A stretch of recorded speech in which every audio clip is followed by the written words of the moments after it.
तुलसीदास के अनुभव को पढ़ के हमें बता दिया, वाल्मीकि के अनुभव को पढ़ के हमें बता दिया, वेदव्यास के अनुभव को पढ़ के हमें बता दिया।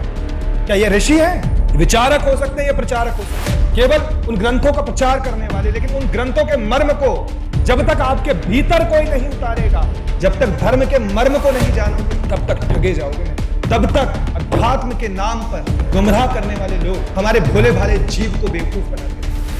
अब श्री श्री 1008 बनाला महामंडलेश्वर, खोजा क्या? कुछ नहीं। अनुभव क्या किया? कुछ नहीं। मैं जो इस यात्रा पे निकला हूं, मेरा प्रथम मकसद यही है कि मैं युवाओं को बता सकूं, फॉलो आप किसी को मत करो, आप स्वयं में पर्याप्त हो, आप स्वयं में पूर्ण हो, आप स्वयं में सर्वशक्तिमान, आप आदर करो, आप सम्मान करो, आप समर्पण भी करो, फॉलो में स्वयं के अनुभव को ही जीवन मानना।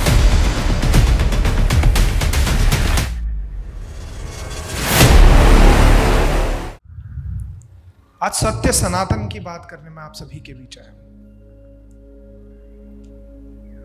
आपके हिसाब से सनातन क्या है, धर्म क्या है? जी, वही मैं कहना चाहूँगा कि जीवन को जीने का एक सही तरीका जिसके थ्रू हम एक पाथ में रह सके। जैसे आजकल देखा जाता है कि बहुत से यूथ्स है जो बहुत डिस्ट्रैक्टेड रहते हैं, और जैसे सर ने भी कुछ पहले कहा था कि अनसेटिस्फाइड रहते हैं अपने क्वेश्चंस, अपने डाउट्स को लेके, बट कहीं ना कहीं भटकते रहते हैं। तो धर्म का एक ही मार्ग है कि जिसके थ्रू वो एक अच्छे पाथ पे चल सके। तो मेरे हिसाब से वही सनातन धर्म है। नहीं, बहुत अच्छी आपने परिभाषा बोली। तो अक्सर पूछते हैं तो लोग क्या कहते हैं कि हिंदू मुस्लिम सिख ईसाई। जी नहीं, क्या आपका धर्म क्या है? तो क्या हिंदू मुस्लिम सिख ईसाई धर्म है? ये मत है। दुनिया में 800 करोड़ लोग हैं और 800 करोड़ लोगों के 800 करोड़ मत हो सकते हैं, धर्म नहीं हो सकते। धर्म केवल सनातन है, और सनातन का अर्थ क्या है? सत्य, जो था, है और रहेगा। तो ऐसा क्या है जो हमेशा था, है और रहेगा? क्या उस ओर हमने कभी सोचा है? हम ग्रंथों को पढ़कर मानते आए हैं, क्या हमने कभी जानने की कोशिश की है? रामचरितमानस किसने लिखी? गोस्वामी तुलसीदास जी। आपने उसे पढ़ा और उसे माना, क्या उसे जाना? वो तुलसीदास जी का अनुभव था जो उन्होंने लिखा। रामायण महर्षि वाल्मीकि जी का अनुभव था। पूरा जीवन होने के बाद अगर आपसे यह पूछा जाए कि आपका इस जीवन के साथ क्या अनुभव है, और उस समय आप यह बोलेंगे कि तुलसीदास जी ने यह कहा था, वाल्मीकि जी ने यह कहा था, वेदव्यास जी ने यह कहा था, वो तो उनका अनुभव था, उन्होंने आपको मार्ग दिया, लेकिन हम उस पे कभी चले नहीं। हमने सीधा उसे मान लिया और मानकर पूरा जीवन व्यतीत कर दिया। हमारे हाथ कुछ नहीं लग पाया। हम दूसरी मान्यताओं पे, दूसरी खोज पर जीवन भर चलते रहे। लेकिन जो शाश्वत सत्य हमारे साथ हमेशा था, हम कभी उस शाश्वत सत्य को नहीं देख पाए। हम वेदों की बातें करते हैं, मानस की बातें करते हैं, गीता की बातें करते हैं। क्यों? सिर्फ तर्क में जीतने के लिए। सोशल मीडिया पे मैं अक्सर देखता हूं कि युवा सनातन का प्रचार तो कर रहे हैं, लेकिन उस प्रचार में कोई अहंकार है, उस प्रचार में सनातन का प्रसार नहीं, नीचा दिखाने की होड़ है, खुद को सही साबित करने का अहंकार है। जब तक हम उसे समाप्त नहीं करेंगे, तब तक हम सच्चे सनातनी नहीं कहलाएंगे। इस पूरे विश्व के अंदर कोई भी इस बात से इनकार नहीं कर सकता कि वह सनातनी नहीं है, क्योंकि सनातन शाश्वत सत्य का अंश हम सभी में विराजमान है। ईश्वर अंश जीव अविनाशी, उसी परमात्मा का अंश जीव जो कि अविनाशी है, लेकिन हमने उस सनातन के अंदर जो विनाशकारी चीजें हैं, जो नाशवान चीजें हैं, उन्हीं की ओर आसक्त हो गए। सुख, दुख, मोह, माया, अभिमान, अहंकार, पीड़ा, सिर्फ इसमें फंसकर रह गए। इन सारे विकारों ने हमें जकड़ लिया, और जो भारत के अंदर मूल तत्व था, हम क्यों विश्व गुरु कहते थे? क्योंकि हम पूरे विश्व को इन विकारों से दूर होने की शिक्षा देते थे। हम पूरे विश्व को यह बताते थे कि यह भौतिक जगत केवल एक खेल है। This मेटलिस्टिक world is only a game. यह सिर्फ खेल है, खेल से ज्यादा कुछ नहीं। हमारे पास मन और बुद्धि से हम जीवन जीते हैं। जहां मन लगाना चाहिए वहां हम बुद्धि लगाते हैं, और जहां बुद्धि लगानी चाहिए वहां हम मन लगा लेते हैं। मन कहां लगाना चाहिए? ईश्वर में। और बुद्धि कहां लगानी चाहिए? संसार में। लेकिन हम संसार में तो लगाते हैं मन। यह मेरा, यह छूट जाएगा, यह मेरे से दूर चला जाएगा। और बुद्धि कहां लगाते हैं? ईश्वर में। क्या ईश्वर होते हैं?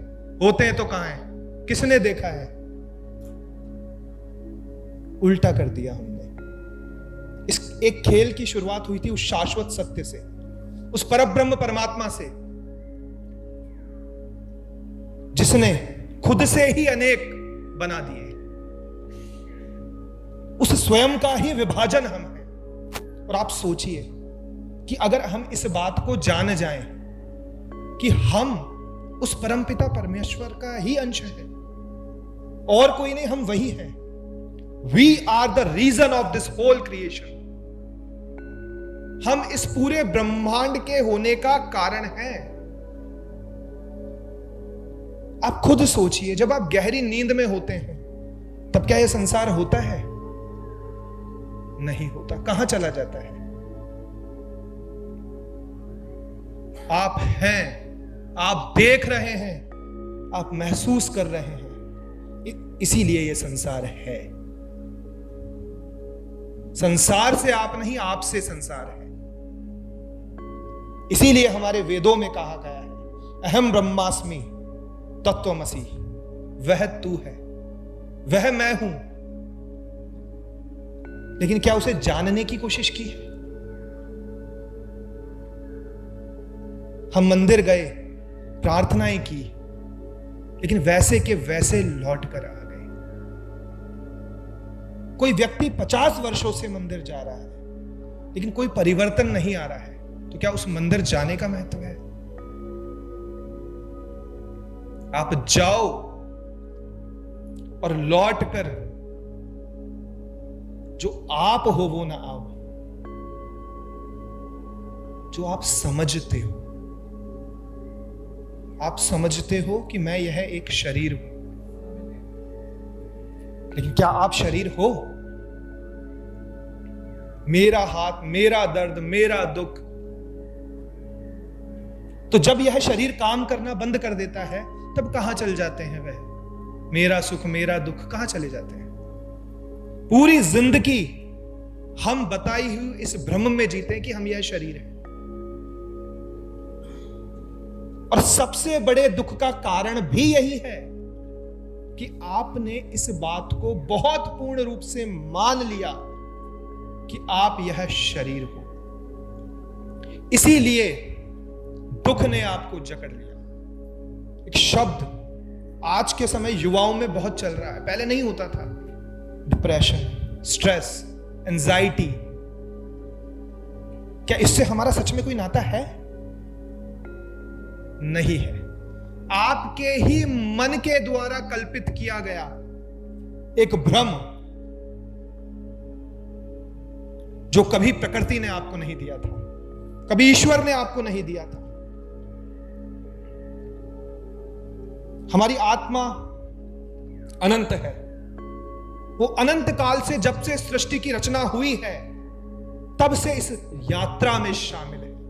वह दृष्टा है, वह सब देख रही है, और उसी के भाग चित्त में हमने जितनी योनियों में जन्म लिया है वह सारा डेटा सेव है। हम कभी पशु योनि में भी रहे तो वह भी डाटा हमारे चित्त में सेव है। हम कभी वृक्ष योनि में रहे तो वह डाटा भी हमारे चित्त में सेव है, और उसी के अनुभव से हमारा मन प्रक्रियाएं करता है। मन आपको वही दिखा सकता है जिसका उसने अनुभव किया है, उसके सिवा मन आपको कभी सत्य नहीं दिखाएगा। मन ने जो देखा है, जो सुना है, मन आपके सामने सदैव वही प्रकट करेगा। और इसी भ्रमवश, मन के भ्रमवश हम हमारी पूरी जिंदगी, पूरा जीवन, जो बड़े भाग मानुष तन पावा, जो बड़े भाग्य से मनुष्य शरीर मिला, उसे नष्ट कर देते हैं, उसे समाप्त कर देते हैं। कभी भी उस तत्व को जानने का प्रयास नहीं करते, कभी उसे देखने का प्रयास नहीं करते। हमारे भारत में ये शब्द चले कि विचारक, मैं कहूं आपको विचारक नहीं बनना, क्योंकि विचार भी तो मन के द्वारा उत्पन्न एक भ्रम है। आपको दृष्टा बनना है, जो सत्य है सिर्फ उसे देखें, जो है, जो वर्तमान में है। हम हमारा पूरा जीवन केवल स्मृतियों में बिता देते हैं, या तो आगे क्या होगा या मेरे साथ पीछे क्या हुआ। ये दो मेमोरीज, ये दो विचार, ये दो स्मृतियां हमारे पूरे जीवन में हमसे कर्म करवाती है। आप कोई भी कर्म करेंगे तो आपके साथ जो पहले हुआ या जो आपकी स्मृति में, उसी के अनुसार करेंगे। तो यही कर्म सिद्धांत है कि उन सभी स्मृतियों को नष्ट करना है, उन सभी विचारों को नष्ट करना है, तभी आप सत्य को देख पाएंगे।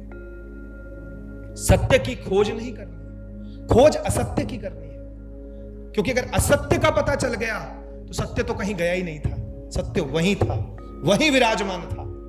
लेकिन केवल हमारी कॉन्शियसनेस, हमारी जागरूकता असत्य की तरफ होने के कारण हम उस सत्य को नहीं देख पा रहे थे। हम धर्म प्रधान देश हैं। धर्म वो जिसे हम धारण कर सके, धर्म केवल वो है जिसे धारण किया जा सके।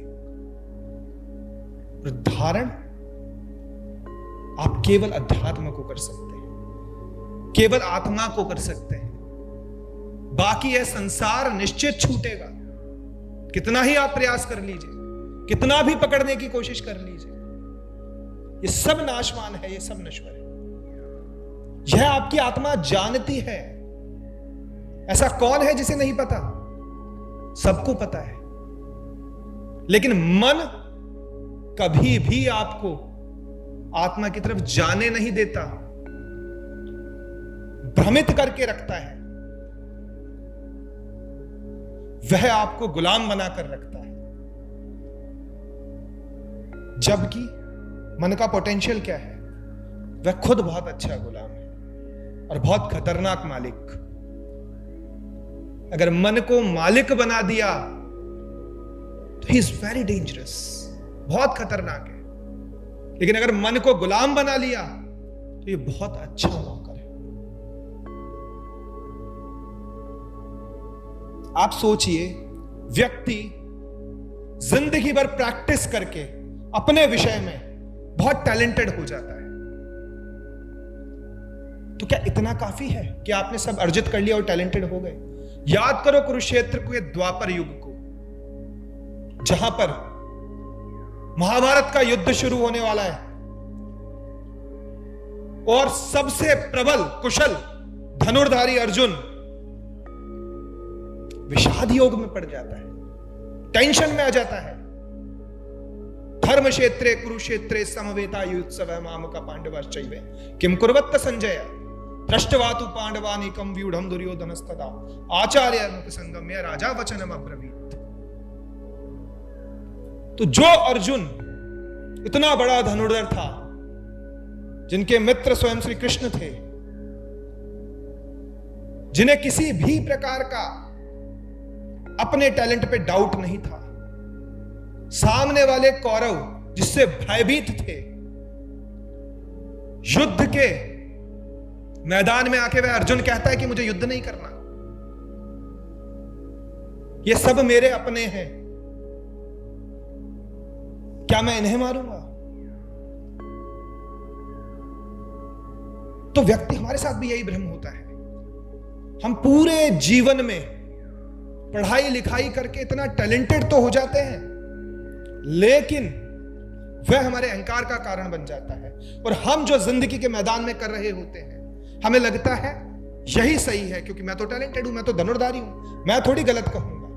अर्जुन ऐसी ही बातें करने लगा कृष्ण भगवान से कि कैसे मैं अपनों को मारूं, यह तो मेरे अपने हैं, ये तो मेरे चाचा जी हैं, तो मेरे ताऊ जी हैं, इनके साथ तो मैं बचपन में खेला कूदा, मैं चाहे भिक्षा मांग लूंगा, मुझे नहीं चाहिए जमीन, मुझे नहीं चाहिए कोई राज्य, लेकिन मैं अपनों पे कैसे वार करूं? कोई और सुन रहा होता तो क्या कहता, बात तो ठीक है, अर्जुन कितनी सही बातें कर रहा है, क्या रखा है लड़ाई झगड़े? अर्जुन को ज्ञान हो गया, नहीं, यह उसका ज्ञान था। तब भगवान श्री कृष्ण ने अर्जुन से कहा कि अर्जुन, तुम युद्ध के मैदान में इतने बड़े योद्धा होने के बाद ये कैसे मूर्खों जैसी बातें करने लगे? तुम्हारे अपने होते तो तुम्हारे पीछे खड़े होते, तुम्हारे सामने नहीं। जब शांति प्रस्ताव निकल गया और युद्ध का समय आ गया, और जब तुम्हें युद्ध करना है, तब तुम सन्यासियों जैसी बातें करते हो। हमारे साथ भी जीवन में यही होता है। जब हम कुछ करना नहीं चाहते तो हम महान बनने की कोशिश करते हैं, चलो हम छोड़ देते हैं, मैंने त्याग दिया। हमारे मन के अंदर विषाद आने लगता है, हम साधुओं जैसी बातें करने लगते हैं। क्या यह सन्यास है? सन्यास और संसार का भेद हम नहीं समझ पाए आज तक। क्या गेरुआ वस्त्र धारण करके, बड़ी दाढ़ी बढ़ाकर अपने परिवार को छोड़ देना सन्यास है? नहीं। आज मैं आपको भेद बताता हूं संसार और सन्यास का। जो व्यक्ति अपनी मृत्यु का याद रखकर नहीं जीता, वह संसारिक है, और जो व्यक्ति अपनी मृत्यु को हमेशा याद रखकर जीता है, वह सन्यासी है। क्योंकि जिसे पता है कि एक दिन इस शरीर का नाश हो जाना है, एक दिन मृत्यु आ जानी है, उसके द्वारा किया गया जो कर्म है वो सन्यास ही होगा। क्योंकि उसमें कोई छल कपट होगा क्या? उसमें धूर्तता होगी क्या? उसमें स्वार्थ होगा? क्योंकि उसे मृत्यु का ज्ञान है।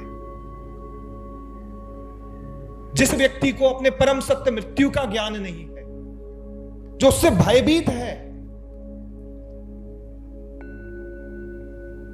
वह व्यक्ति सोचेगा जिंदगी मिली है कुछ भी करो। युवाओं को ऐसे ही आजकल गुमराह किया जाता है कि जिंदगी एक बार मिली है, जी लो, और जीने का ढंग हम कुछ और समझ बैठते हैं कि जो संसार का भोग है, जो हमें क्षणिक सुख देता है, क्या वह क्षणिक सुख जीना है? हम अनंत काल से हैं साथियों। कोई जिंदगी एक बार नहीं मिलती। यह सबसे बड़ा झूठ है कि जीवन एक बार मिलता है। आप सदैव थे, सदैव हो और सदैव रहोगे। जब महाभारत घटित हुई तब भी हम थे। क्या पता कोई वृक्ष थे, पत्थर थे, कोई पशु थे, पर थे।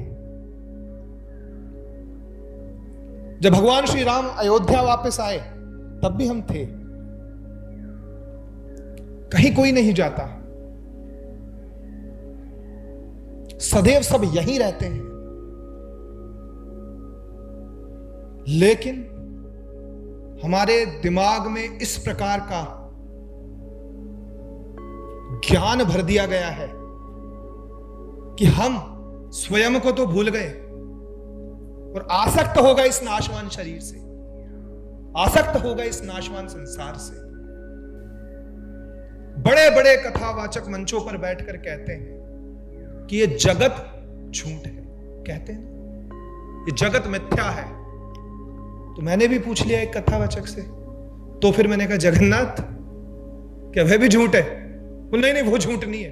तो मैंने कहा जगत झूठ है तो जगत का नाथ सत्य है। ये जगत भी सत्य है और इसे बनाने वाला जगन्नाथ भी सत्य है। अगर हम इसे झूठ कहें तो ये भ्रम है। जगत सत्य है क्योंकि आज हम इसे अनुभव कर रहे हैं, इसमें जी रहे हैं, लेकिन ये नश्वर है। अगर कोई आपसे कहे कि जगत झूठ, जगत झूठ नहीं है। जगत है तो सत्य लेकिन नश्वर है, नाशवान है, नष्ट हो जाता है। जो नष्ट नहीं होता वह दृष्टा जो हम सबके हृदय में बैठकर देख रहा है, सुन रहा है, बोल रहा है, अनुभव कर रहा है, वह दृष्टा सत्य है। व्यक्ति यह सबसे ज्यादा सोचता है कि मैं गुरु किसे बनाऊं, कोई सही गुरु नहीं मिलता। ये सबके मन में एक डाउट होता है कि सदगुरु को कैसे पहचाने, सही गुरु को कैसे पहचाने। और अधिकतर एक दौर आज के समय पे चला है मेडिटेशन का, है ना, कि ध्यान करो, ध्यान में लीन हो जाओ और शिव अवस्था को प्राप्त कर लो। शिव अवस्था को आपने प्राप्त कर लिया तो मतलब सब कुछ खत्म। शिव किसके देवता हैं? संहार के, डिस्ट्रॉय। जब प्रलय लानी हो तो भगवान भोलेनाथ, यही हमें बताया गया है। वो शिव कौन है? योगी है, परम योगी है, आदि योगी। तो अगर आज आपकी युवा अवस्था में, आपके जीवन चलाने की अवस्था में, आपके करियर टाइम में आपने शिवत्व को प्राप्त कर लिया तो संसार में कैसे रहोगे? तो क्या वो मार्ग सही है?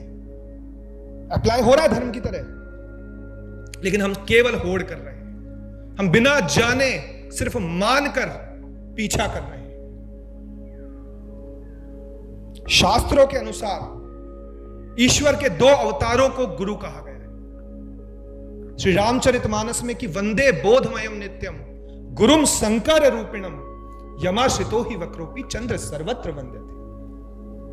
भगवान शिव जिनके मस्तक पर आने के बाद टेढ़ा चंद्रमा भी पूजनीय हो जाता है। और दूसरा गुरु किसे का है? वसुते स्तुतम देवम कंस चाणूरमर्दनम देवकी परमानंदम कृष्णम वंदे जगत गुरुम। हमें शुरू से बताया गया है कि त्रिदेव हमारे प्रमुख हैं, ब्रह्मा, विष्णु और महेश। ब्रह्मा किसके देवता हैं? सृजन के। जब आप सुबह उठते हो, जब आपकी पूरी ऊर्जा संकीर्ण होकर एक जगह पर स्थिर हो जाती है और पुनः एक सृजन का बीज उत्पन्न होता है, वो अवस्था आपकी ब्रह्मा अवस्था है।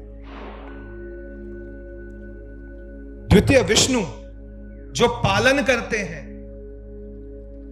जब आप इस संसार में कार्य कर रहे होते हैं, जब आप इस संसार में अपना जीवन पोषण के लिए कुछ कर रहे होते हो, तो आपकी आत्म अवस्था विष्णु अवस्था हो जाती है, कृष्ण अवस्था हो जाती है, जहां पर माखन चोरी भी होती है, रास लीलाएं भी होती है, जहां प्रेम भी होता है, जहां त्याग भी होता है, जहां राज भी होता है, जहां युद्ध भी होता है, जहां ज्ञान भी होता है।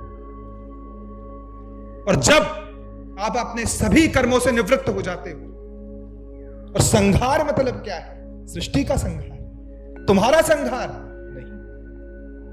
तुम्हारे मन में जो विचार विकार और तुमने जो सृष्टि बनाई थी विचारों में, उसको नष्ट करके जो तुम हो उस अवस्था में पुनः आ जाते हो। यह होता है प्रलय, यह होता है विनाश, कि पुनः अपनी शिवत्व अवस्था में आ जाना।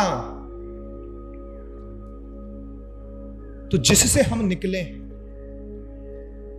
जिस परमात्मा से हमारी आत्मा विभाजित हुई है, क्या उसके गुण हम में नहीं होंगे? तो क्या हमने उसके गुणों को कभी हमारे अंदर खोजने का प्रयास किया है? हम हमेशा उससे कहते हैं कि तू कर, तू कर, तू कर, तू मुझे ये दे, तू मुझे वो दे। तुमसे पुकारते हो, पुकारा उसे जाता है जो दूर है, जो हमारे सबसे समीप है। उसको हम कैसे पुकार सकते हैं? उसका तो एहसास किया जाता है। हम कभी भी उस ईश्वर तत्व की शक्तियों को हमारे अंदर खोजने का प्रयास नहीं करते, हमारे अंदर पहचानने का प्रयास नहीं करते, और हमेशा उसे कोई और मान के, उसे पराया मान के दूसरी जगहों पर ढूंढते रहते हैं। कहां मिलेगा? जो सर्वत्र है, जो सर्वव्यापी है, जो कण कण में है, तो क्या हम में नहीं है? तो क्या कभी आपने अपने भीतर छिपे उस परमात्मा को पहचानने का प्रयास किया है? गुरु को तो मान ले, लेकिन गुरु की नहीं मानी किसी ने। कृष्ण को मान लिया, लेकिन कृष्ण की नहीं मानी। जो भी हमें उपदेश और सही मार्ग देता है, हम उसी को भगवान मानकर पूजने लग जाते हैं, लेकिन उसके बताए मार्ग पर नहीं चलते, उसके बताए ज्ञान पर नहीं चलते। कथाओं का प्रयोजन क्या है? 1 करोड़ खर्च किया, मजा आया, 10 मिनिस्टर आए थे, 10 सेलिब्रिटी आए थे, फोटो हुई, कड़ी, मुझे पुण्य मिल गया। क्या यह पुण्य है? दर्शन किसी ने किया नहीं, प्रदर्शन पूरा कर दिया।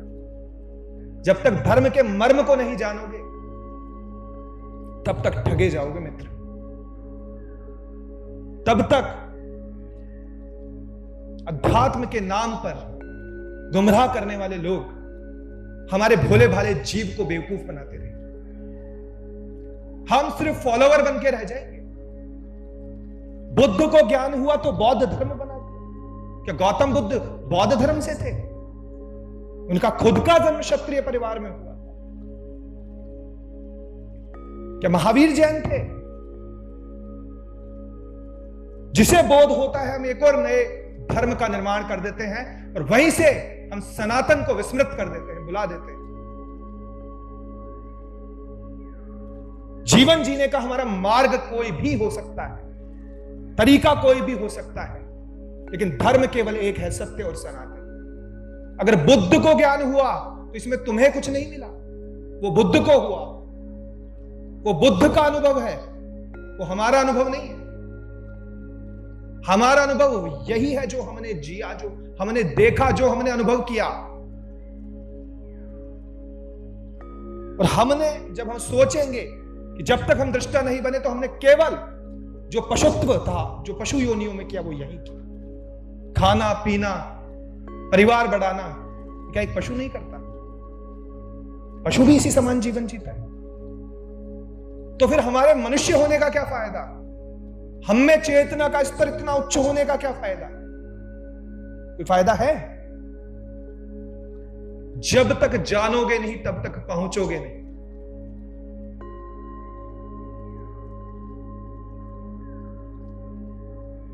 मान लो, विश्वास कर लो।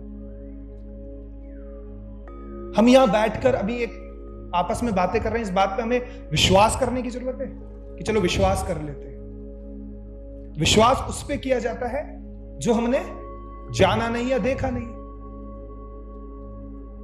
जो है, जो शाश्वत सत्य है, जिसे हम हमारी गलती से नहीं देख रहे हैं, उस पे हमें कोई और अपने अनुभव का विश्वास करवा रहा है, और निरंतर हम सिर्फ वही करते जा रहे हैं, वही करते जा रहे हैं। कोई आपसे पूछे, हम राम नाम के उपासक हैं और राम नाम के प्रचारक हैं, राम मंदिर भव्य अभी अयोध्या में बना, पूरे देश ने उसका जश्न मनाया, लेकिन मैं आपसे पूछूं, राम शब्द का अर्थ क्या है और राम को जपने से क्या होगा? कोई बताएगा मित्र? बताएगा कोई? हमारे जश्न को पूरा विश्व देख रहा है, लेकिन कोई विश्व से कोई विदेशी आकर अगर हमसे यह प्रश्न करे कि राम शब्द का अर्थ क्या है, कौन है राम, हम क्या कहेंगे? तब दशरथ पुत्र राम, कौशल्या जी उनकी मां का नाम था, उनके सीता मैया उनकी पत्नी थी, उनके 2 बेटे हुए लवकुश, तो एक था राजा एक थी रानी, खत्म कहानी। तो फिर कैसे साबित करोगे कि वह राम ईश्वर है?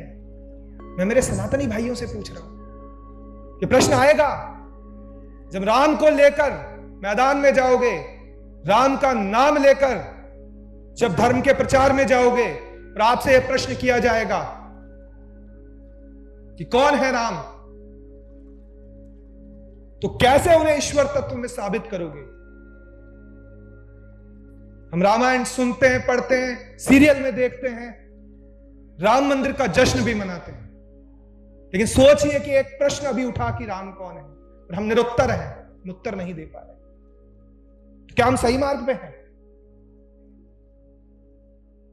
क्या हमारा जश्न केवल एक दिखावा नहीं रह गया?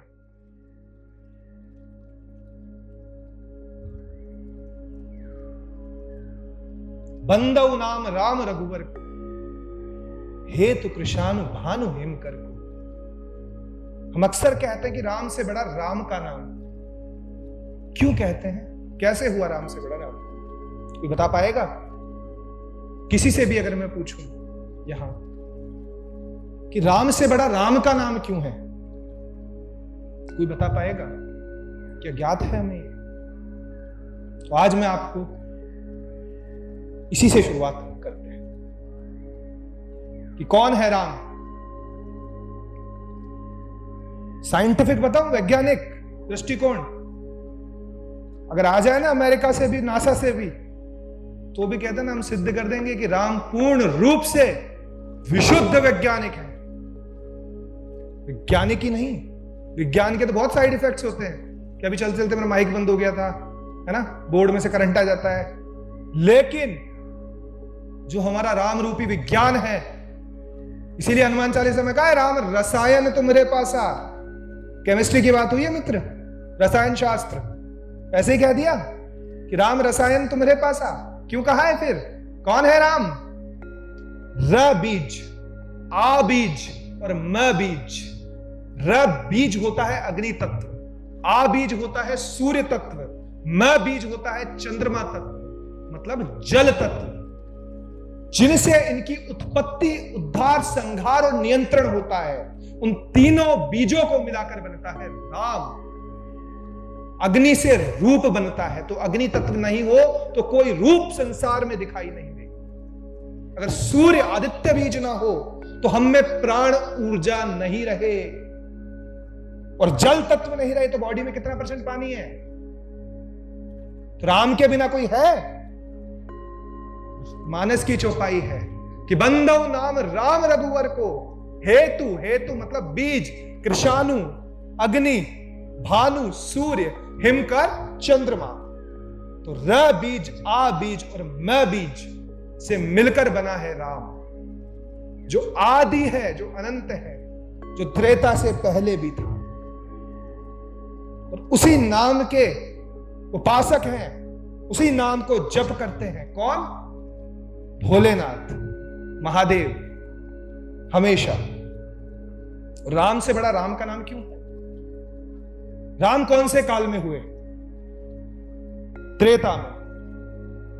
कितने कितने लोगों का उद्धार किया राम ने? अहिल्या का, केवट का, सुग्रीव का, रावण का भी उद्धार ही किया। पर हम गिन के बता सकते हैं, बता सकते हैं, लेकिन राम नाम ने कितनों का किया? गिन सकते हैं? तो कौन बड़ा हुआ? यह कारण है कि राम से बड़ा, जब राम आए थे भौतिक रूप से तो राम ने गिने चुने लोगों का ही उद्धार किया, लेकिन राम नाम आज भी निरंतर कितने जीवों का उद्धार कर रहा है। और जब आप राम के नाम को जपते हो, जपने की साइंस पता है कि क्यों कलयुग केवल नाम आधारा बताया, बोला है ना, कलयुग केवल नाम आधारा। देखो आधार कार्ड की घोषणा हो गई थी रामचरितमानस में, कलयुग केवल नाम आधारा। जिसके पास आधार नहीं है उसका कलयुग में कोई इंट्रोडक्शन नहीं है। हमसे कोई पूछे कि यार तुम भारतीय क्या जपते हो, ये क्या राम नाम जपते हो, राम नाम जप में क्या रखा है? तो आप उसे कह सकते हो कि जिस मेडिटेशन की तुम और हो ना, तो सांसों की तरफ ध्यान ले जाने के लिए हमारे यहां जप विधि बनाई गई है कि जब हम जपते हैं तो हमारा कंसंट्रेशन हमारी सांसों की ओर जाता है। बिना सांसों के जप सकते हो, बोल सकते हो कुछ? जब भी ईश्वर नाम लोगे तो वह आपको ध्यान नहीं है, लेकिन आप ध्यान में ही जा रहे हो। जानना जरूरी है ना कि क्यों जपते हैं, जप रहे हैं बस, लेकिन हमें इसके पीछे का भेद, विज्ञान, साइंस नहीं पता, कारण नहीं पता, तब तक वो असर कैसे करेगा? आज मैंने आपको ये बात बताई तो अब आप जपोगे तो सांस की तरफ ध्यान जाएगा कि अरे यार हमने सुना था कि हम जपते हैं तब हमारा सांसों की तरफ ध्यान जाता है, और सांस वर्तमान है, प्रेजेंट है, और आपके मन में जो विचार चल रहा है या तो वो भूतकाल का या भविष्य काल का है, उसका सत्य से कोई लेना देना नहीं है। या तो घट चुका या घटित होगा, उसी विचार में हम हमारा जीवन जीते हैं। लेकिन जो सांसें हैं आपकी वर्तमान में चलती है, वो हमेशा प्रेजेंट में रहती है। इसीलिए ध्यान विधि में सांस की ओर ध्यान ले जाना हमें बताया जाता है, सिखाया जाता है। सनातनी बनना है तो मित्र, हम इतने सौभाग्यशाली है कि हमारा जन्म भारत में हुआ, जो कर्म भूमि है। कोई मुझे कहता है कि धर्म भाई साहब अमेरिका में नहीं है, इंग्लैंड में नहीं है, इन वहां के लोग ज्यादा मजे करते हैं। कहते हैं ना, हमारे मन में भी विचार आता है कि वहां तो देखो टेक्नोलॉजी कितनी ज्यादा है, वहां तो लोग कितने मजे कर रहे हैं, तो फिर भारत सर्वश्रेष्ठ क्यों है? क्यों भारत को सर्वश्रेष्ठ कहा गया है? क्योंकि वह भोग भूमि, वहां केवल भोग है, वहां कर्म नहीं है। कुछ कमा नहीं सकते, जितना कमाया है ना, जितने संचित कर्म खाते में पड़े हैं, अगर उन्हें खर्च करना है तो चले जाओ अमेरिका, चले जाओ लंदन, भोग कर नष्ट कर दो। लेकिन अगर कमाने की अगर कोई भूमि है तो वो भारत है, जिसने हमें स्वामी विवेकानंद जी, जिन्होंने हमें गौतम बुद्ध दिए, जिन्होंने हमें राम दिए, जिन्होंने हमें भगवान श्री कृष्ण जी, जिन्हें योगेश्वर कहा गया, योग के भी ईश्वर, जिस ध्यान पद्धति को, जिस योग पद्धति को आज पूरा विश्व अपना रहा है, उस योगेश्वर श्री कृष्ण की धरती भारत पर हमारा स्वाभाविक जन्म हुआ है। और ये जन्म मरण का कॉन्सेप्ट भी आपको पता है? हम अक्सर सुनते हैं कि कर्मों के आधार पर जन्म होता है। कर्मों के आधार पर जन्म नहीं होता है, कर्मों की स्मृति के आधार पर जन्म होता है। जो कर्म किए वो हमेशा आपके चित्त के अंदर रहते हैं, आपको याद रहते हैं, वैसी ही आपकी चेतना हो जाती है। तो अंत समय में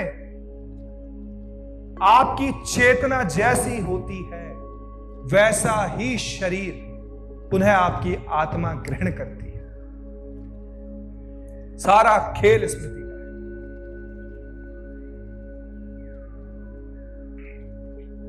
इसीलिए अपने चेतना के स्तर को उठाओगे, ग्रंथों के मर्म को जानोगे, ज्ञान मार्ग पे चलोगे, भक्ति मार्ग पे चलोगे, योग मार्ग पे चलोगे। भक्ति बिना ज्ञान के नहीं हो सकती मित्र। हो सकती है, बिना ज्ञान के भक्ति हो सकती है। गोपियां विस्मृत हो गई थी कृष्ण के प्यार में, भूल गई थी सब। जब उद्धव प्रसंग सभी ने सुना होगा, श्रीमद् भागवत में सुना है कि उद्धव बहुत बड़े ज्ञानी थे, कृष्ण के मित्र थे, उनको ब्रह्म ज्ञान था, वेदांती थे।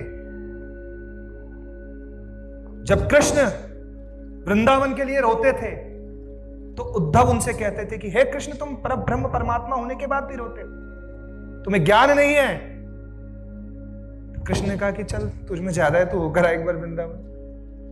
उद्धव वही कृष्ण की वेशभूषा में वृंदावन की ओर जाते हैं। वृंदावन में जाकर वो देखते हैं कि गोपियां रो रही है, पत्ता पत्ता डाली डाली कृष्ण कृष्ण चिल्ला रहा है। वो इस अवस्था को देख के बड़े विचलित हो जाते हैं। कैसे मूर्ख लोग, इन्हें ज्ञान ही नहीं है। उन्हें वो बताते हैं कि अरे ज्ञान मार्गे बनो, जानो, खोजो। ये क्या पागल हो रखे, क्या भक्ति में लीन हो, ऐसे क्या मुक्ति मिलेगी? तब वो गोपियां जो सुनाती है उद्धव कि तुम कोई मूर्ख प्रतीत होते हो, कृष्ण का नकली भेष बना के हम सबके बीच में आए, हमें ज्ञान सिखा रहे हो। ले जाओ, बहुत आते हैं तुम्हारे जैसे यहां रोज। उद्धव विचलित हो जाते हैं कि मैं इन्हें ब्रह्म ज्ञान बता रहा हूं तो भी इनके कोई असर नहीं पड़ रहा। दोस्तों, हमें यहां समर्पण सीखने की आवश्यकता है, क्योंकि उन गोपियों को यह ज्ञान हो चुका था कि कृष्ण ही ईश्वर है, कृष्ण ही ब्रह्म है, कृष्ण ही हमारी आत्मा का परमात्मा स्वरूप है।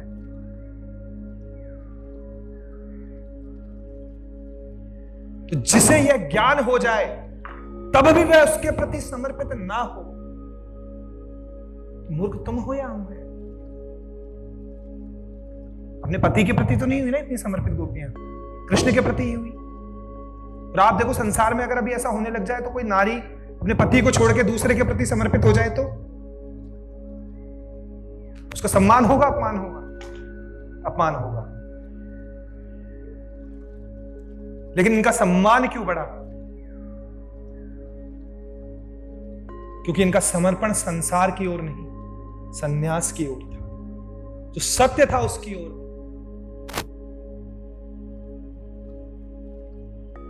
दूसरा, सनातनी होने में हम बड़ा कंफ्यूज भी रहते हैं ना, कि हमें देखा जाता है कि हम कथा सुनते हैं, बड़े बड़े बाबा बड़े बड़े तिलक लगाकर कहते हैं, तो हमारे देश का युवा फंस भी जाता है। वो हमेशा पुराने काल की तरह करने लगता है कि जो पुराने समय में होता था, ऐसा है ना।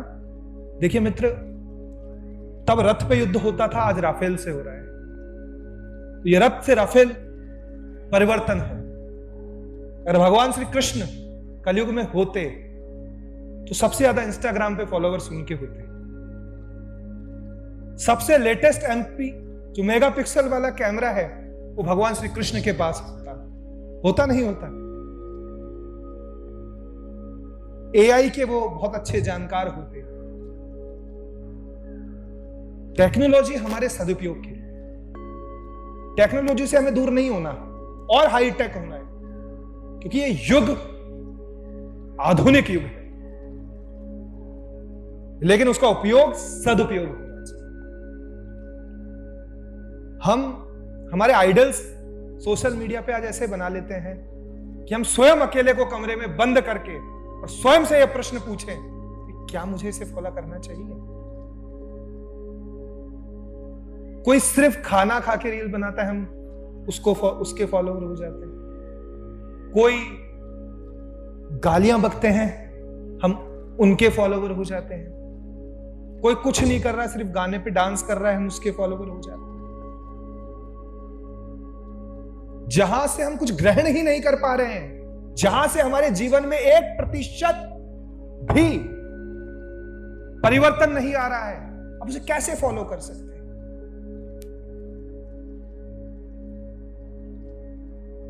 मैं जो इस यात्रा पे निकला हूं, मेरा प्रथम मकसद यही है कि मैं युवाओं को बता सकूं, फॉलो आप किसी को मत करो, आप स्वयं में पर्याप्त हो, आप स्वयं में पूर्ण हो, आप स्वयं में सर्वशक्तिमान हो। आप आदर करो, आप सम्मान करो, आप समर्पण भी करो, लेकिन फॉलो मत करो। स्वयं के अनुभव को ही जीवन मानना। आपको जो अनुभव नहीं है वो किसी और का अनुभव है, वो आपका अनुभव नहीं है। ग्रंथों में, कथाओं में भी जो आप सुनते हैं, जब तक आप उस मार्ग पे चलकर उसे अपनाएंगे नहीं और अनुभव नहीं करेंगे तो उन कथाओं का भी कोई महत्व नहीं है। भारत पहले विश्व गुरु क्यों था? क्योंकि हमारे यहां ऋषि थे। ऋषि कौन? जो रिसर्चर, जो इन्वेंशंस करते थे, जो डिस्कवरीज करते थे, जो खोज करते थे। अंग्रेजी का रिसर्च शब्द ऋषि से बना है मित्र। अब श्री श्री 1008 पनाला महामंडलेश्वर, खोजा क्या? कुछ नहीं। अनुभव क्या किया? कुछ नहीं। तुलसीदास के अनुभव को पढ़ के हमें बता दिया, वाल्मीकि के अनुभव को पढ़ के हमें बता दिया, वेद व्यास के अनुभव को पढ़ के हमें बता दिया। क्या ये ऋषि है? नहीं है। विचारक हो सकते हैं, ये प्रचारक हो सकते हैं मित्र, केवल उन ग्रंथों का प्रचार करने वाले। लेकिन उन ग्रंथों के मर्म को जब तक आपके भीतर कोई नहीं उतारेगा, तो कोई नहीं उतार सकता। जब कुरुक्षेत्र में गीता भगवान श्री कृष्ण कह रहे थे, तब धृतराष्ट्र भी तो सुन रहे थे, संजय भी तो सुन रहे थे। तो तीन ही प्रकार से हम लोग जीते हैं, एक धृतराष्ट्र की तरह, एक संजय की तरह और एक अर्जुन की तरह। सब कुछ घटित हमारे सामने हो रहा है, लेकिन उसे ग्रहण कौन करता है? वह अर्जुन बनता है। धृतराष्ट्र पहला प्रश्न ये करते कि धर्मक्षेत्रे कुरुक्षेत्रे समवेता युत्सव मामका पांडवश्चैव किम कुर्वते संजय। मेरे और पांडु पुत्रों में यही डिफरेंस पैदा कर दिया, यही तेरा मेरा आ गया। संजय जिन्हें कोई लेना देना नहीं है गीता से, इधर से सुन के इधर बता रहे हैं। हमारे सामने ज्ञान भी आ रहा है, हमारे सामने सत्य भी आ रहा है, लेकिन फिर भी हम धृतराष्ट्र अंधे के भांति सब सुनने के बाद भी उसे सहते हैं, गलत चीजों को धारण कर लेते हैं, अपना लेते हैं। हमारे सामने घटित हो रहा है, गीता हमारे सामने पड़ी है, लेकिन हम उसकी आरती कर रहे हैं, उसे उठाकर उसे पढ़ नहीं रहे हैं, उसके ज्ञान को ग्रहण नहीं कर रहे हैं, आरती कर रहे हैं केवल उसकी। वहां हम धृतराष्ट्र हैं, वहां हम अंधे हैं, और दूसरे जो इधर की सुन के उधर बता रहे हैं। कहीं सुनकर आए, दोस्तों की मंडली में बैठे, तुझे पता है भगवान कृष्ण ने ऐसा कहा था। वो संजय है, जिनकी स्वयं की जिंदगी में कोई असर नहीं पड़ा, लेकिन इधर से सुनी और इधर बता दिया। और तीसरे अर्जुन, जिन्हें विषाद भी होता है तो खुलकर कहते हैं कि महाराज मेरे समझ में नहीं आ रही, मैं लड़ूं या नहीं लड़ूं। तब भगवान श्री कृष्ण उन्हें समझाते हैं, तो डाउट आता है तो उसे पूछते हैं। भगवान कृष्ण की बात को भी एक बार में नहीं मान लिया अर्जुन ने, बार बार पूछा कि हे केशव, तुम कभी कहते हो कि ज्ञान सबसे बड़ा योग है, फिर कर्म के योग मर्म को समझाने लग जाते हो। मैं कंफ्यूज हूं, मैं समझ नहीं पा रहा हूं। सवाल पूछने में कोई प्रॉब्लम नहीं, कंफ्यूज होकर उसके डाउट को, उसके आंसर को खोजने में कोई दिक्कत नहीं। लेकिन अगर आप प्रश्न पूछते हो या प्रश्न उठाते हो, तो आप श्रद्धा विहीन कहलाने लग जाते हो समाज में। अच्छा, तो ग्रंथ पे प्रश्न उठा रहा है, अच्छा तो हमारी बात को नहीं मान रहा है। मानना है ही नहीं मित्र, जानना है। अर्जुन ने बहुत बार प्रश्न उठाया, और जब उसने अपने डाउट्स बताए, तब भगवान श्री कृष्ण ने उसके डाउट्स को क्लियर किया। उसके साथ जबरदस्ती नहीं की, नहीं अर्जुन जब मैं कह रहा हूं तब कैसे नहीं मान रहा है। कोई अहंकार नहीं दिखाया। तो गुरु वही है जो गुरु बनाए, जो शिष्य बनाता है मित्र, वो गुरु हो ही नहीं सकता। कपड़े की फैक्ट्री में क्या बनता है, तो गुरु की फैक्ट्री में क्या बनेगा, शिष्य कैसे बन सकता है। जो फैक्ट्री गुरु की हो तो वो शिष्य बन सकता है? नहीं। जो शिष्य बनाए वो गुरु है ही नहीं। जो तुम्हें भी गुरु बना दे वह है गुरु। इसीलिए कहते हैं कि कृष्णम वंदे जगत गुरु। भगवान श्री कृष्ण जगत के गुरु हैं, विश्व के गुरु, जो आपकी हजार शंकाओं को भी मिटाए, जो आपके मन से हर प्रश्न को समाप्त कर दे, जो आपके हर डाउट को समाप्त कर दे, जो आपको पूर्ण रूप से अंधकार से उजाले की ओर ले जाए, वह होता है सदगुरु, वह होता है गुरु। अपने अहंकार की सत्ता को जमाने के लिए जो आपका केवल इस्तेमाल करते हैं, जो केवल आपकी भावनाओं का इस्तेमाल करते हैं, वह कभी गुरु नहीं हो सकते। अगर आपसे कोई पूछे क्या गुरु की आज्ञा का पालन किसी ने नहीं किया, ऐसा हुआ है? हुआ है, और वो अमर भी हो गया। कौन? राजा बलि। जब हम दोरा बांधते हैं तो उन्हीं का संकल्प लेते हैं, दानेंद्रो बलि राजा। जब वामन अवतार लेके भगवान विष्णु राजा बलि के दरबार पे आए, दरवाजे पर आए, तब शुक्राचार्य ने कहा कि बलि, तुम समझ नहीं पा रहे हो, यह विष्णु है, तुम्हें छलने आया है, तुम्हें ठगने आया है। मत मानो इसकी बात, जो ये 3 पैर जमीन मांग रहा है या तुम्हें ठग रहा है। गुरु कह रहा था। क्या बोला राजा बलि ने कि गुरुदेव कैसी बातें कर रहे हो? जिन्हें पाने के लिए लोग करोड़ों वर्ष तपस्या करते हैं, वो भिखारी बन के मेरे दर पे आ गया, और आप कहते हो कि इसे 3 भूमि मत देना। तो गुरु की आज्ञा उन्होंने वहां पे नहीं मानी और 3 पग भूमि दी। राजा बलि आज अमर है। तो हमारा सनातन हमें कभी गुलाम होना नहीं सिखाता है। सनातन तो हमें स्वतंत्र होना सिखाता है। सनातन तो हमें हर कर्म से मुक्त करता है, हर पाप पुण्य से मुक्त करता है, हमें सत्य शाश्वत की ओर ले जाता है, हमें परमात्मा की ओर ले जाता है, हमें परब्रह्म की ओर ले जाता है। जो बंधनों में बांधे वो सनातन हो ही नहीं सकता। जो हमें आत्मा की स्वतंत्रता का एहसास करा दे वही सनातन है। इसलिए पूरे विश्व में एक भी व्यक्ति ऐसा नहीं है जो सनातनी नहीं है। वह चाहे किसी भी मत को मानता हो, लेकिन उसकी जीवन ऊर्जा का संचालन तो सत्य शाश्वत आत्मा ही कर। जिसमें भी आत्मा है, जिसमें भी परमात्मा है, वह शाश्वत है, वह सनातन है, वह सत्य है। उसे केवल भ्रम है कि वह मुस्लिम है या सिख है या हिंदू है या ईसाई है। उसे इस बात का केवल भ्रम है। एक्चुअल में है तो सनातन। कोई एक किस्सा आपको बताता हूं कि एक शिष्य अपने गुरुदेव के पास गया। शिष्य आईएएस था।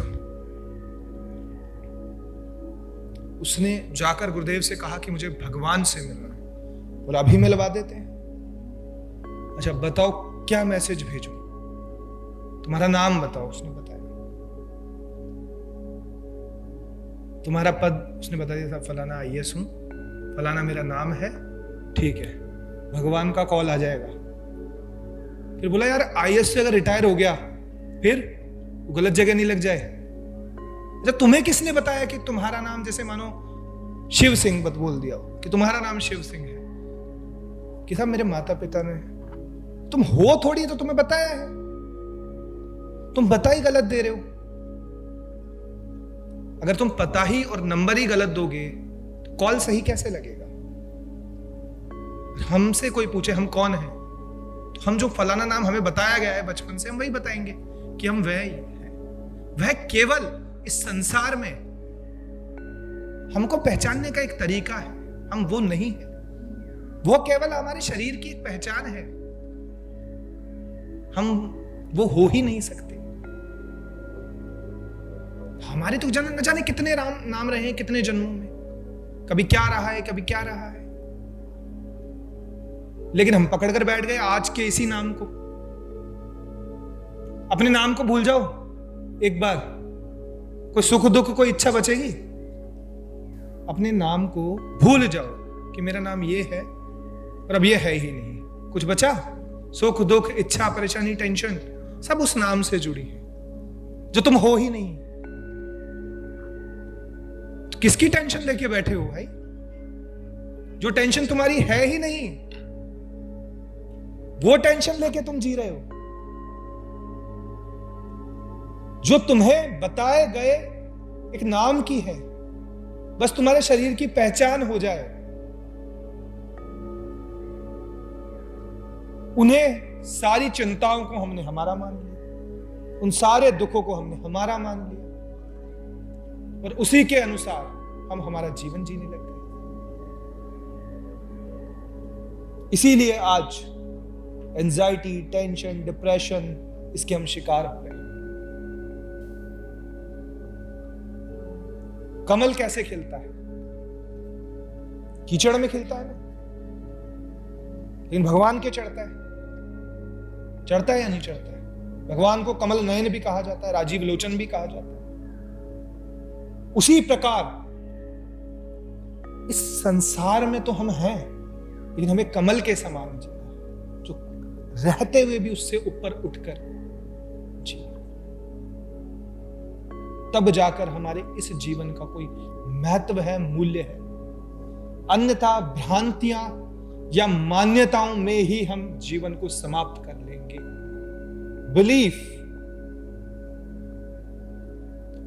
बिलीफ में मत जियो मेरे मित्र।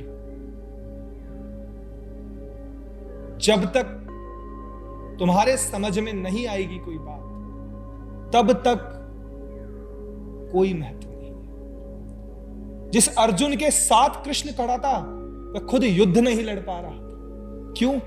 क्योंकि वह जानता नहीं था, वो मानता था उससे पहले। आज तुम्हारे साथ भगवान श्री कृष्ण भी आ जाए, जब तक तुम जानोगे नहीं, तुम्हें डाउट ही रहेगा। क्या पता जीतेंगे नहीं जीतेंगे, क्या पता हार जाएंगे, क्या पता मर जाएंगे, क्योंकि तुम जानते नहीं हो, मानते हो सिर्फ। यही अर्जुन के साथ हो रहा था। अर्जुन को यह बात तो पता थी कि सर्वश्रेष्ठ श्री कृष्ण है, इसीलिए दुर्योधन ने तो चुनी सेना, नारायणी सेना, और अर्जुन ने चुना कृष्ण को। तो अर्जुन को विश्वास था कृष्ण पे, तो घबराया क्यों युद्ध में? क्योंकि तब तक सिर्फ मानता था, तब तक सिर्फ मानता था।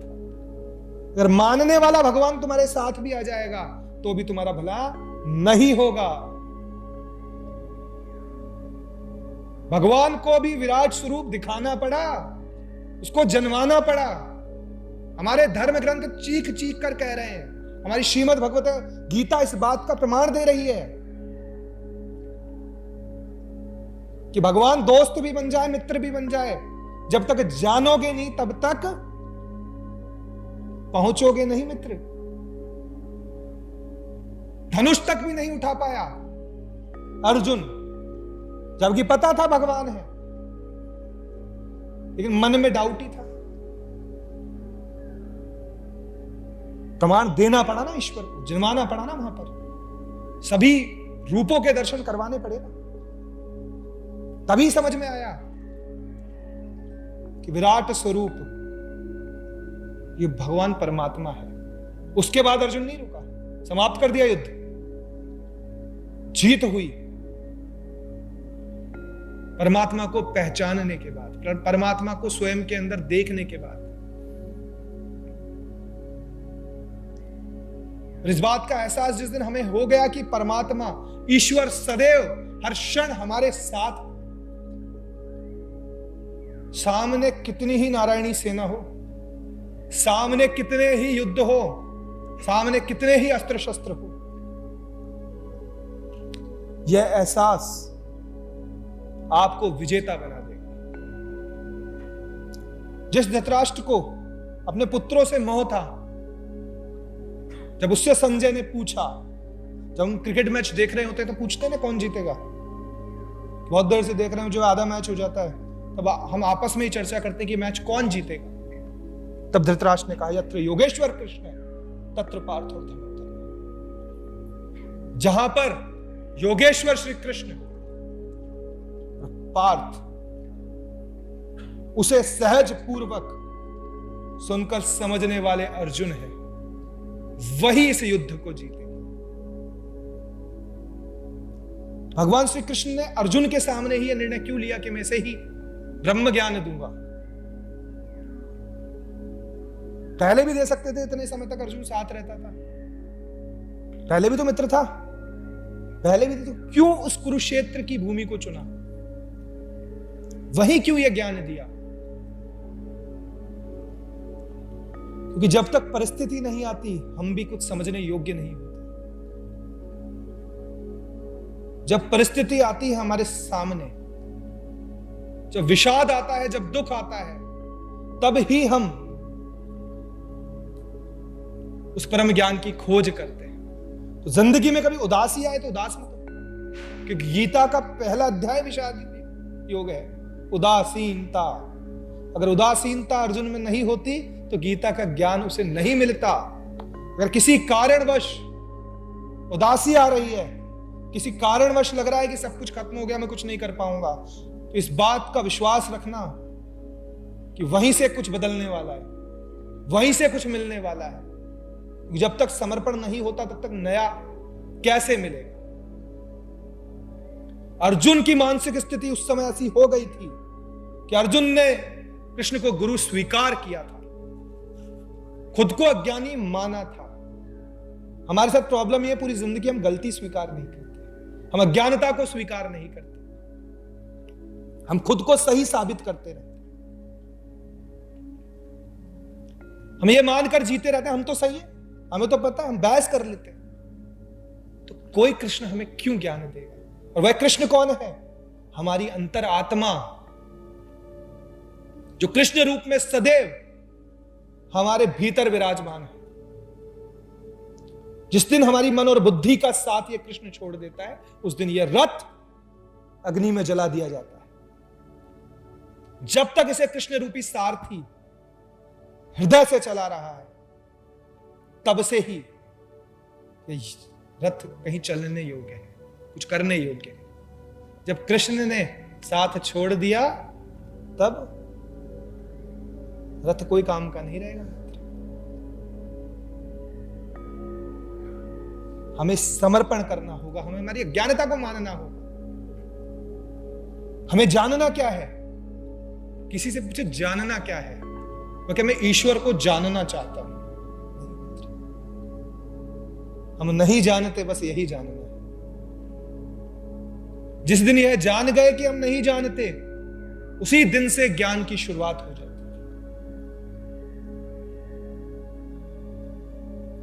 और हमने ये मान लिया बिना जाने कि हम जानते हैं, तो फिर एक और विचार के भ्रम में फंस गए, और उसी भ्रम में हम हमारे पूरे जीवन को समाप्त कर देते।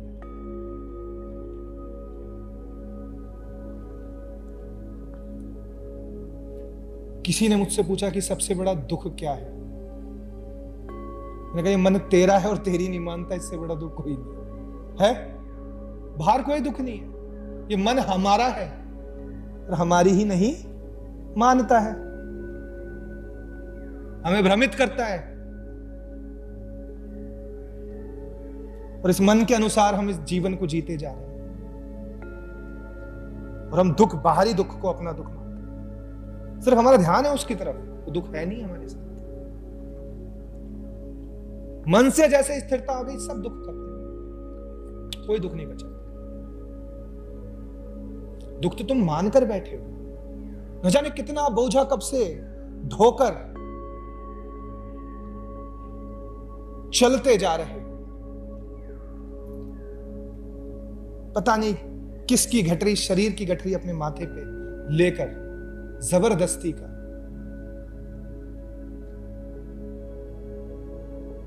कि जीवन हम व्यतीत करते जा रहे हैं।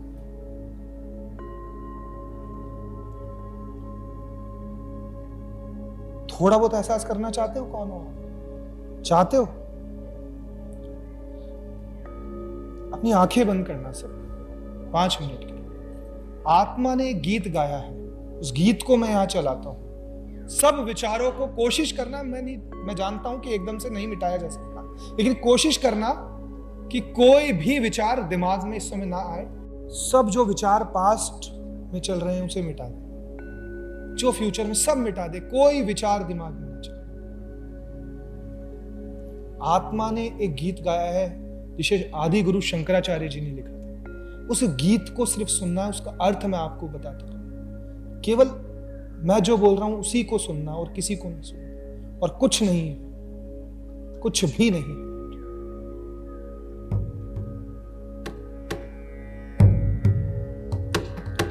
मनोबुद्धि अहंकार चित्तानिना, मैं मन बुद्धि अहंकार चित्त नहीं हूं।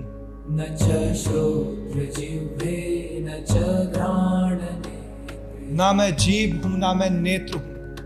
न च व्योमभूमिर्न तेजो न वायु ना मैं भूमि हूं, ना मैं अग्नि हूं, ना मैं वायु। चिदानन्दरूप शिवोऽहं शिवो मैं सदैव आनंदित रहने वाला शिव हूं। यह आपकी आत्मा गा रही है। न च प्राणसंज्ञो न वै पञ्चवायु ना पंच तत्व से बना मैं कोई भी शरीर हूं। न वा सप्तधातु न वा पञ्चकोश ना पांच कोश, न सप्त धातु से मेरा कोई लेना देना। न वा पाणिपादं न चोपस्थपादि ना हाथ मेरे हैं, ना पैर मेरे हैं, न इंद्रिय। चिदानन्दरूप शिवोऽहं शिवो हमेशा आनंदित रहने वाला शिव शिव।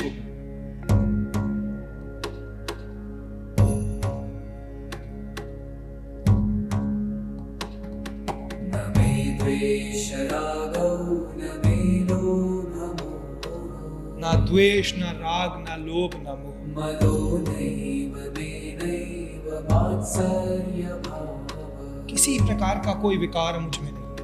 न धर्मो न चार्थो न कामो न मोक्षः ना मैं धर्म हूं, ना अर्थ हूं, ना काम हूं, ना मोक्ष। चिदानन्दरूप हमेशा शिवोऽहं आनंदित रहने वाला शिव हूं।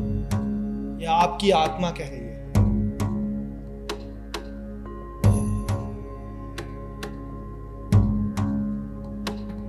न पुण्यं न पापं न सौख्यं न दुःखं ना पुण्य, ना पाप, ना सुख, ना दुख। न तीर्थं न वेदा न यज्ञा ना मंत्र, ना तीर्थ, ना वेद। भोजनं नैव भोजं न भोक्ता ना मैं भोगने वाला हूं, ना उसे देने वाला। चिदानन्दरूप मैं तो हमेशा आनंदित हूं। शिवोऽहं मैं शिव हूं, मैं शिव हूं।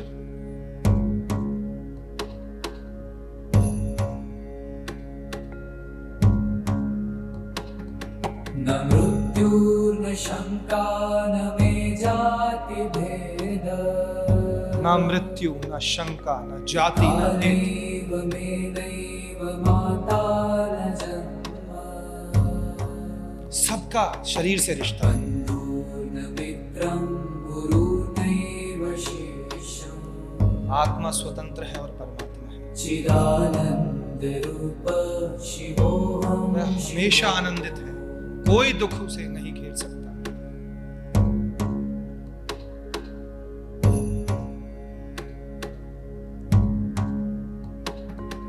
अहं निर्विकल्प कैसा अनुभव हुआ? आनंद आया? या आनंद के बारे में सोचा? सच में आया? सिर्फ एक ये प्रयास है। ये निर्वाणाष्टकम हमने अभी सुना। यह आत्मा का गीत है। यह आत्मा कह रही है कि ना मैं मन हूं, ना मैं बुद्धि हूं, ना मैं चित्त हूं, ना मैं अहंकार हूं। मैं तो हमेशा आनंदित रहने वाला शिव हूं, जहां कोई विकार नहीं पहुंचता। हम इन सभी डेटा से ही तो जकड़े हुए हैं। हमारे दिमाग में इंफॉर्मेशन ही तो भर दी। उन इंफॉर्मेशंस ने हमारे दिमाग को जकड़ लिया। और जब इस सत्य का आपको ज्ञान होता है कि इस प्रकार की इंफॉर्मेशन से, इस प्रकार के डेटा से आपका कोई भी लेना देना नहीं है। हमारे यहां भक्त शिरोमणि हनुमान जी में अष्ट सिद्धि नवनिधि बताई जाती है। बताते हैं वो हवा में भी उड़ते हैं, पवन के भी पुत्र हैं। पूरी धरती पे उनका कंट्रोल बताया है। तो वो आत्मस्वरूप का कितना बड़ा उदाहरण है, आप देखिए। जो लोग, कई जो इस विचारधारा के हैं, जो सनातन को नहीं मानते, वो हमारे इन अवतारों पर प्रश्न चिन्ह उठाते हैं कि क्या वानर भगवान हो सकता है? क्या हाथी भगवान हो सकता है? यही हमारे शाश्वत सनातन का विज्ञान है, जो इस भेद को ही मिटा दे कि यह परम तत्व केवल हम में है, जो सब में पूर्ण रूप से विद्यमान है। इसको हम तब से सिद्ध करते आए हैं। हमने हर युगों में इसका उदाहरण दिया है कि चाहे हाथी हो, चाहे नंदी हो, चाहे गज हो, सभी में वह पूर्ण रूप परमात्मा समान रूप से विराजमान है, किसी में कम ज्यादा नहीं। केवल हमारा ध्यान ही कम ज्यादा है, किसका ज्यादा परमात्मा की ओर है, किसी का कम है, किसी का आधा है, किसी का 30% है, किसी का 60% है, और उसकी चेतना उतनी ही डेवलप है और उसको उसी के अनुसार जीवन के अंदर भोग फल मिलता है। आपकी चेतना का स्तर क्या है, यही आपके जीवन को निर्धारित करेंगे।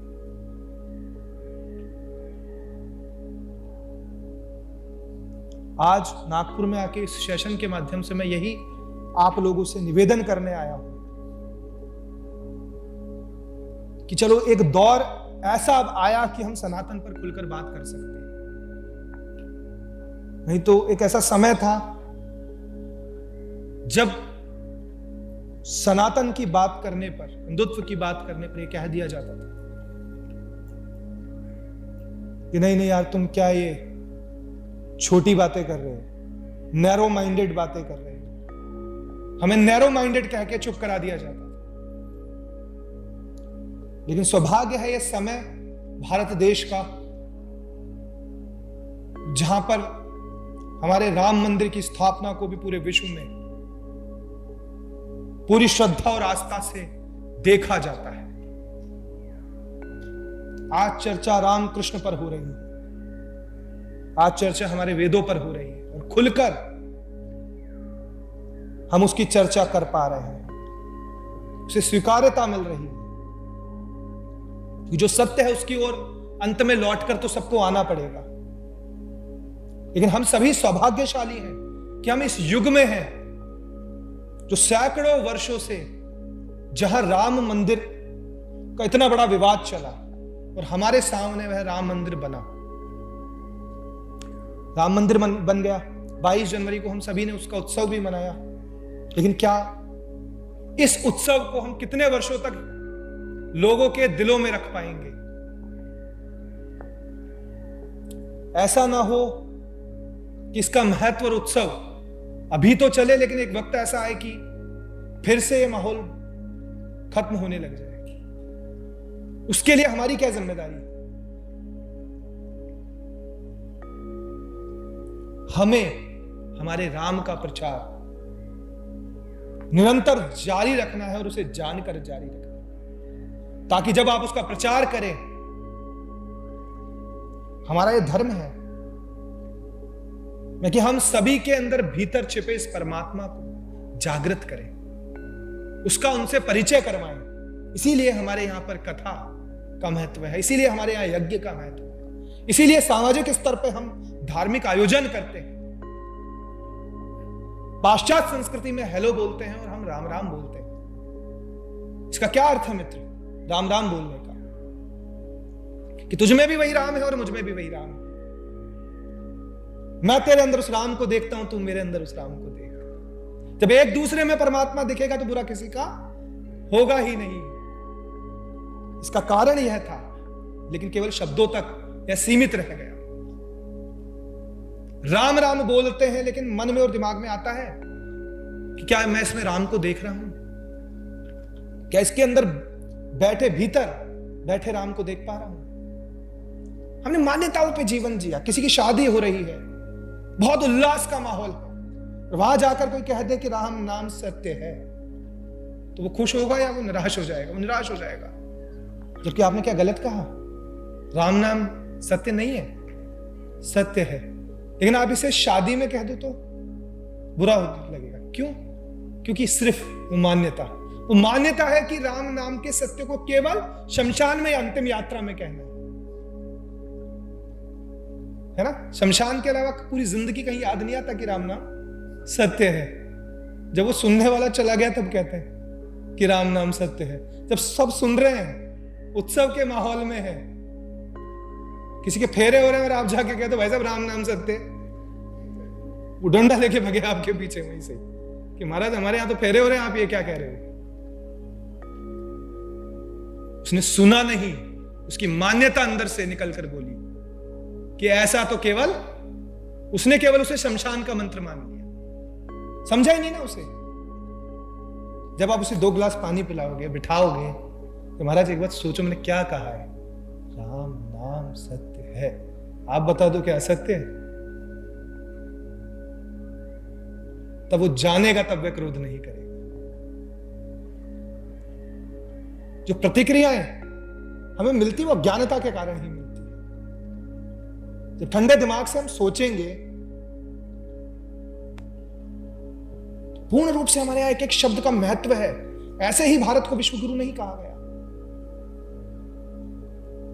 हमारे समाज के अंदर चल रही जो रीतियां हैं वह भी वैज्ञानिक है, इसे समझना पड़ेगा। केवल मान्यताओं के आधार पे हम इसे घसीटते रहेंगे, केवल समझकर जब तक कार्यशील नहीं बनेंगे तब तक जय श्री राम तो कर लेंगे। किसी ने कहा, मैं देख रहा था न्यूज चैनल पर ही, कि हमारे यहां तो सीताराम बोला जाता है, जय श्री राम तो एक राजनीतिक नारा है। और कोई आपसे ये बोले तो आप उसे क्या उत्तर दोगे? क्या जय श्री राम राजनीतिक नारा है? तो सीता कहां गई फिर, मैं अगर आपसे पूछूं? श्री सीता ही है। जो श्री है वह सीता ही है। हमने सीता और राम, महिला सशक्तिकरण का सबसे बड़ा उदाहरण कोई है तो सनातन धर्म। जब रामचरितमानस शुरू होती है कि वर्णा नाम अर्थ संघा नाम रसानाम छंद सामपि मंगला नाम च कर्तारो वंदे वाणी विनायको। पहले सरस्वती की वंदना होती है, फिर विनायक गणपति की। दूसरे श्लोक की ओर हम बढ़ते हैं कि भवानी शंकरो वंदे श्रद्धा विश्वास रूपिण याभ्याम विना न पश्यन्ति सिद्ध स्वांतस्तमीश्वर। भवानी और शंकर से पहले भवानी की उपासना होती है। फिर हम और आगे बढ़ते हैं, सीताराम गुणग्राम पुण्यारण्य विहारिणो वंदे विशुद्ध विज्ञानो कवीश्वर कवीश्वर। तो राम से पहले सीता की उपासना। कृष्ण राधा बोलते हैं या राधा कृष्ण बोलते हैं? शक्ति प्रधान देश, सबसे पहले मातृशक्ति को प्रणाम भारत करता है। हमसे ज्यादा मॉडर्न कोई नहीं है। हम पे जो पुरातन होने का सबसे बड़ी बात हम ही गलती कर जाते हैं। जब हमसे पूछा जाता है तो हम क्या कहते हैं? सबसे पुरातन हम हैं, सबसे पुराने हम हैं। अरे भैया सबसे लेटेस्ट हम हैं। लेटेस्ट की वैल्यू पुरातन की वैल्यू है? लेटेस्ट मतलब अपडेटेड, केवल हम हैं। सबसे पहली रीमैरिज कौन सी हुई? सती जी की कोई पार्वती जी, भगवान शिव ने रीमैरिज करी नहीं करी? महाशिवरात्रि क्यों मनाई जाती है? पार्वती शंकर भगवान का वेडिंग एनिवर्सरी हम मनाते हैं। सारे बर्थडे कृष्ण जन्माष्टमी रामनवमी के रूप में हम मनाते हैं। क्या हम प्रेम को आज्ञा नहीं देते? राधा कृष्ण की शादी हुए बिना उनकी उपासना, रुक्मिणी जी, क्या हम प्रेम को इजाजत नहीं देते? देते। सबसे पहली प्लास्टिक सर्जरी किसकी हुई? गणेश जी की, है ना? वैज्ञानिक दृष्टिकोण हमारा देखो आप। कहां हम पीछे? सबसे मॉडर्न है भाई, सबसे मॉडर्न है। लेकिन हमें तो कह दिया जाता है कि पुराने विचारों वाले। हम हमारी मॉडर्निटी को ही नहीं समझ पा रहे हैं, सबसे आधुनिक हम में कभी भी विचारों की विषमता नहीं है। हमने कभी भी विचारों को कैद नहीं किया। हमने सभी को सम्मान दिया है। तू ध्यान मार्ग से आना चाहता है, आज स्वागत है। तू ज्ञान मार्ग से आना चाहता है, आज तेरा स्वागत है। तू भक्ति मार्ग से आना चाहता है, तेरा स्वागत है। और तू ये सब नहीं करके केवल कर्म मार्ग से आना चाहता है, तो भी तेरा स्वागत है। हर रूप में हर मनुष्य का अगर परमात्मा स्वरूप कोई स्वागत करता है तो वो केवल सनातन है। जहां पर 18 पुराण, 4 वेद कितने महाकाव्य, जो मार्ग पकड़ना है पकड़ ले, जो पुस्तक पसंद है पढ़ ले, जिस मार्ग पे चलना है चल ले। आपके विचार को समर्थन एक उपनिषद नहीं देता तो दूसरा दे देगा। मानस में अगर आपकी जीवन शैली नहीं मिलती तो कृष्ण मिलवा देंगे, भागवत में मिल जाएगी। जो चीज भागवत में नहीं मिल रही वो गीता में मिल जाएगी। कितनी वैरायटीज है, कितनी वैरायटीज है। कहीं कोई बंधन नहीं, कहीं कोई बंधन नहीं, कहीं कोई जाति भेद नहीं। प्रेम व शबरी के बेर कोई खा सकता है?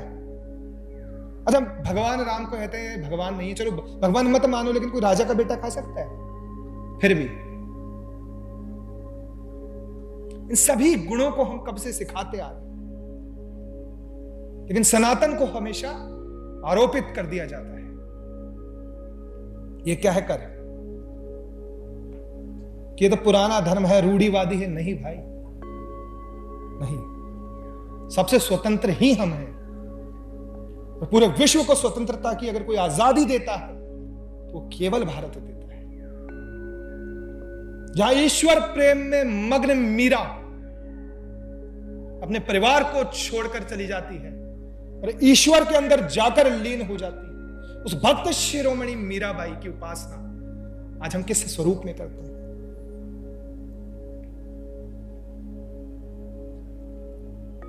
हमने तो सत्य की ओर जाने वाले को, परमात्मा की ओर जाने वाले को सदैव सम्मान ही दिया है, सदैव उसकी भी उपासना की। हम तो वो हैं जिन्होंने भक्तों की भी पूजा की। नानी बाई को मायरो सुना है? नरसिंह भगत की कथा है। जिस प्रकार हरि की कथा है उसी प्रकार हरि भक्तों की भी कथा कहने वाला केवल सनातन है, जो ईश्वर की तो कथा कहता ही है, साथ में ईश्वर के भक्तों की भी कथा कहता है, मीरा की कथा को भी कहता है।